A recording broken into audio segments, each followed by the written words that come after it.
दोस्तों नमस्कार, मैं उदयवान सिंह अगर आप देखना शुरू कर चुके हैं नया समता न्यूज। आज हमारे साथ मौजूद हैं भारतीय जनता पार्टी के बहुजन नेता MP सिंह जी, जो हाल ही में समाजवादी पार्टी से उत्तर प्रदेश में जो बवाल चल रहा है, करणी सेना ने रामजी लाल सुमन के घर पर हमला बोल दिया था। उनका बयान था कि राणा सांगा गद्दार है। इस बयान को लेकर के करणी सेना के कार्यकर्ताओं ने उसके घर पर हमला बोल दिया। तो पूछते हैं कि इस पर आपके क्या विचार है सर? धन्यवाद भाई उदयवान जी। पहली बात तो यह है कि अपनी बात रखने से पहले मैं आपके चैनल को धन्यवाद देना चाहता हूं। धन्यवाद सर। और जो करणी सेना ने जो इस तरीके का उपद्रव मचाया है, मैं मानता हूं कि समाजवादी के जो नेता हैं वो उल्टी सीधी हरकत हमेशा से करते रहे। ये पहला काम नहीं है उनका। उन्होंने राणा सांगा साहब को जो इस तरीके का अभद्र टिप्पणी की है, मैं मानता हूं उन्होंने सदन में जो बात की है तो सदन के लोगों को उसी समय वह मुद्दा बनाना था और जो स्पीकर जी थे उनका जो माइक था उनको बंद कर देना था, उसे रोक टोक देना चाहिए था कि भाई इस तरीके की बयानबाजी सदन में ना करे। राणा सांगा साहब कोई छोटी हस्ती नहीं है, वो मेवाड़ के चित्तौड़गढ़ के महाराज भी रहे हैं और इस तरीके का जो गद्दार कहना उनकी उच्च मानसिकता को दर्शाता है। राणा सांगा एक हमारे वीर पुरुष भी रहे हैं।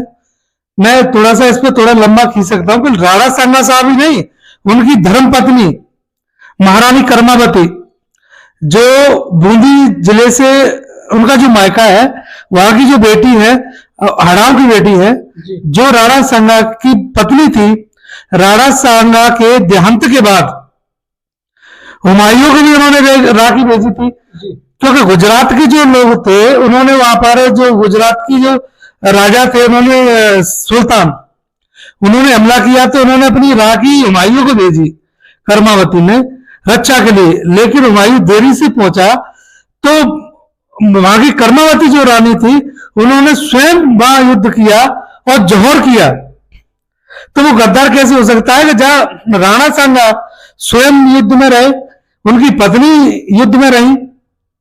तो केवल वहां पर मैं इस तरीके से नहीं कहूंगा कि जो करणी सेना की भावना को आहत हुई है, ये तो हमारे पूरे देश की भावना को आहत हुई है।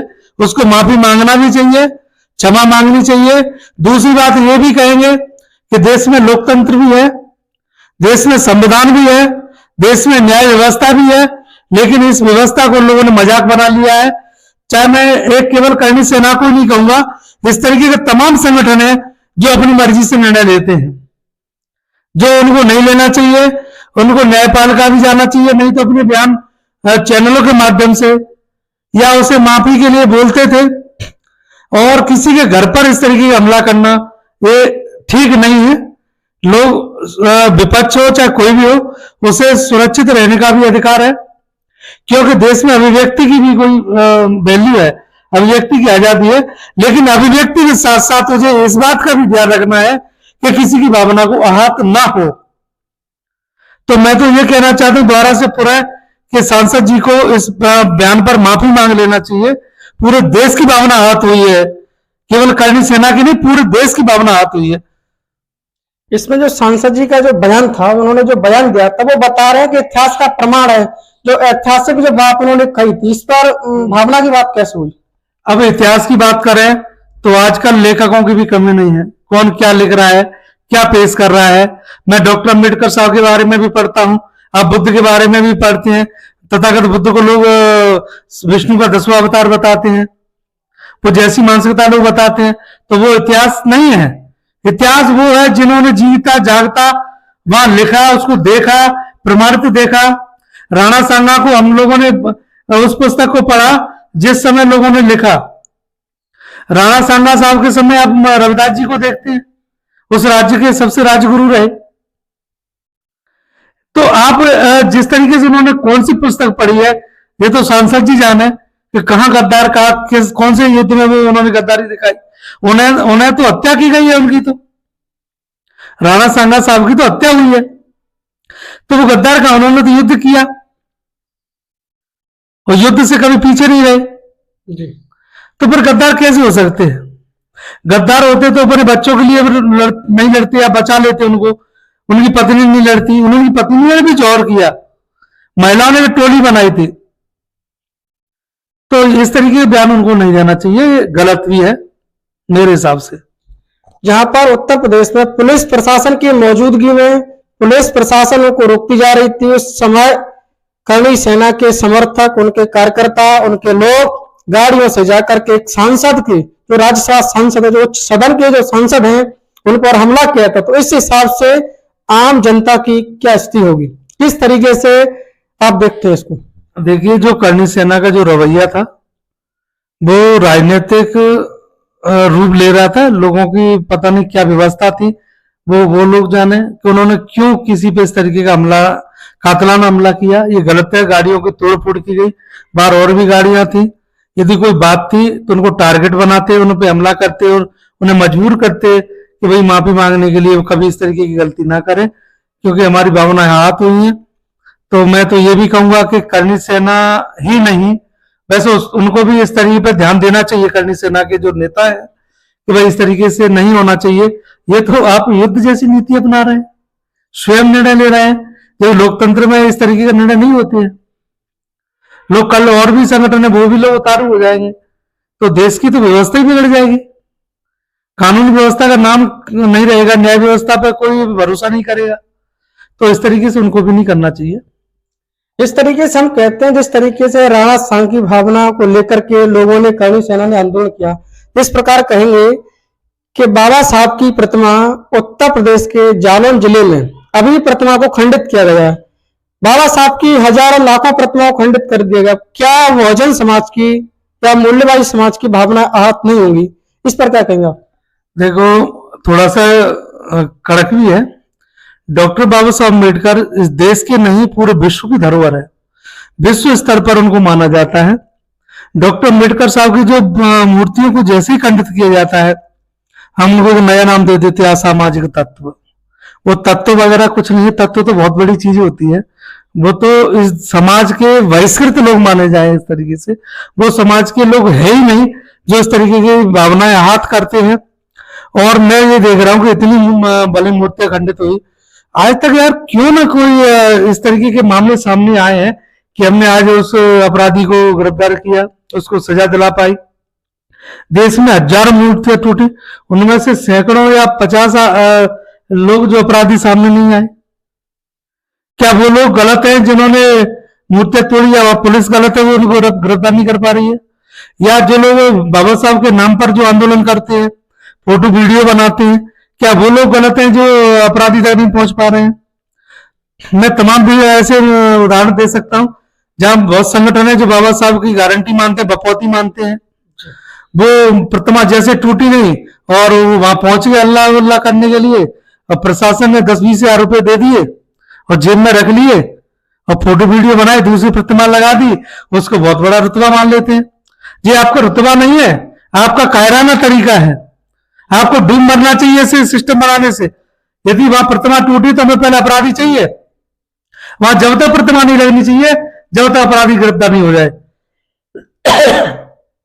तो इस तरीके के लोग, हम लोग ही उसका दोषी हैं। कहीं ना कहीं यदि एक व्यक्ति को उसमें सजा मिल जाए तो दूसरा व्यक्ति उस पर इस तरह की हरकत नहीं करेगा। बाबा साहब पूरे विश्व के सम्मानी हैं। क्या बाबा साहब के प्रति लोगों में इतनी नफरत क्यों है?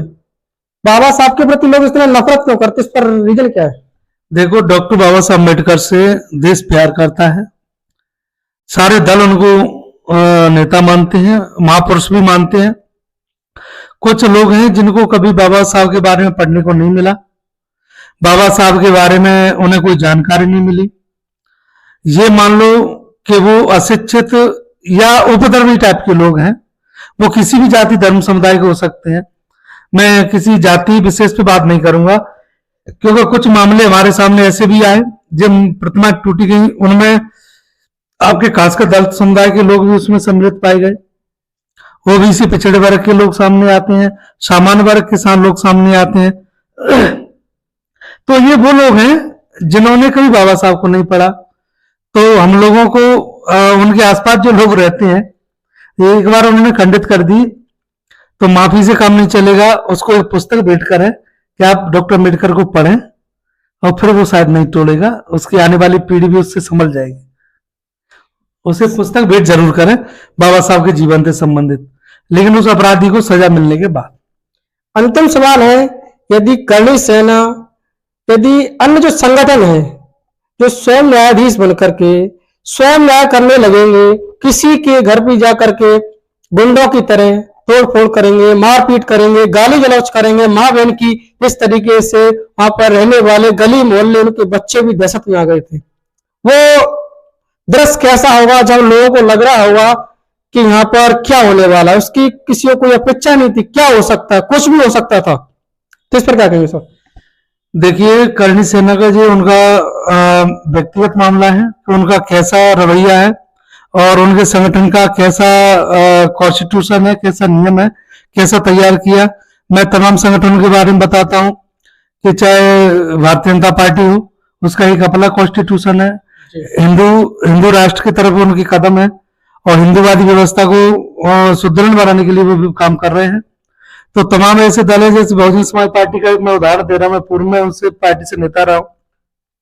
तो बहुजन समाज पार्टी का एक अम्बेडकरवाद को लागू करना, देश में समता न्याय का बात करना, समानता की बात करना, तो ये उनका मूल सिद्धांत है। तो करणी सेना का क्या सिद्धांत है, तो ये तो उन्हीं के लोग बताएंगे। क्या हो सकता है उनका यही रवैया हो, तो उनके नेताओं को इस बात पर ध्यान देना चाहिए कि भाई हमारा रवैया यही है, या इस तरीके से रहेंगे तो फिर देश के गृह मंत्री हैं, तमाम ऐसे लोग हैं, तो उस पर कुछ लेंगे जिम्मेदारी वगैरह, देखेंगे क्या करना है उसका।